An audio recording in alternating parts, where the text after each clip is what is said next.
Dimanche prochain, à l'occasion de la Pâque, le père Christophe Barlier présentera le projet de nouvel accueil pour les personnes sans domicile fixe. Il s'agit d'un nouveau bâtiment plus grand que celui de Vainignoré. Les plans seraient déjà prêts, mais il manque encore à obtenir le terrain où il était prévu de le construire. Tout de suite, le reportage. Il y a 2 ans, ce terrain appartenant au port autonome a été sollicité par le père Christophe afin d'y construire le nouveau centre d'accueil et de suivi des personnes sans domicile fixe. Mais depuis 1 an, il est en location et sert d'entrepôt. On l'a sollicité, puis avec certains copains du port autonome, on s'est débrouillé pour que entre notre demande et l'enregistrement de notre demande, c'est-à-dire presque 1 an après, on trouve le moyen de louer ce terrain. Donc ce terrain, semble-t-il, aujourd'hui, n'est plus accessible.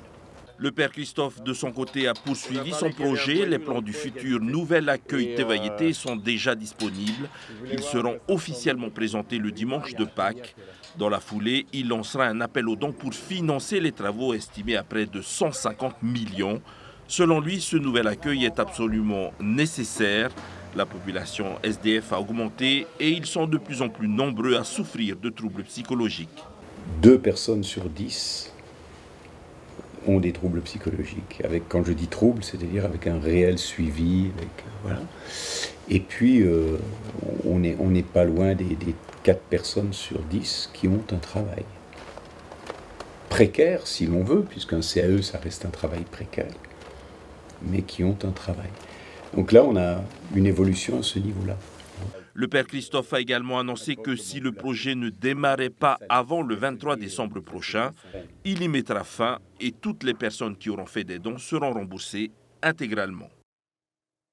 Et nous accueillons tout de suite la ministre de la Famille et des Solidarités, Isabelle Sachet. Bonsoir. Bonsoir, TNTV. Bonsoir à ceux qui nous regardent. C'est une situation dont vous avez hérité malgré vous.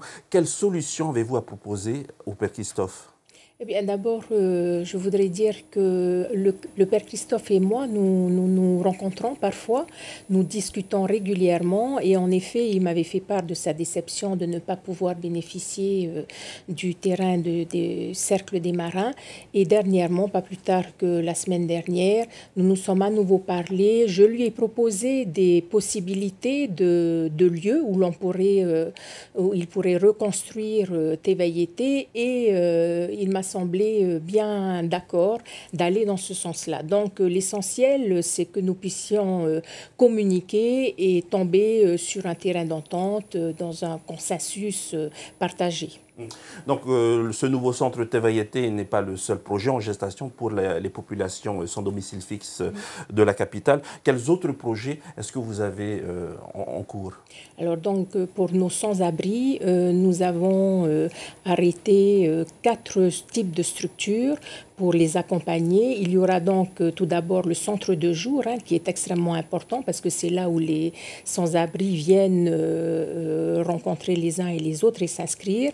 Il y aura également la reprise du CHU, du centre d'hébergement d'urgence, qui aujourd'hui doit être rénové complètement et peut-être même pas sur le site actuel.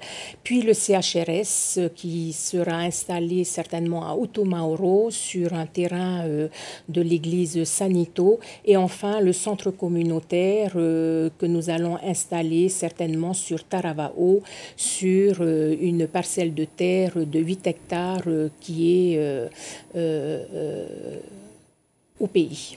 Un autre projet également en cours de gestation, le foyer pour les jeunes travailleurs, donc qui devrait se situer à Papeete, celui-ci. Oui, en effet, nous avons également, lors du collectif budgétaire, mis à disposition 400 millions à l'Église protestante qui va donc prendre en charge la construction de ce futur foyer jeunes travailleurs juste en face du foyer des jeunes filles. Mais en attendant, le président a acté la solution d'installer certains jeunes travailleurs à la Cité Grand et donc nous avons eu une réunion avec l'OPH et demain après-midi nous allons justement visiter ces éventuels appartements que nous pourrons mettre à disposition à 25 ou 26 jeunes travailleurs. Donc c'est vraiment en bonne voie.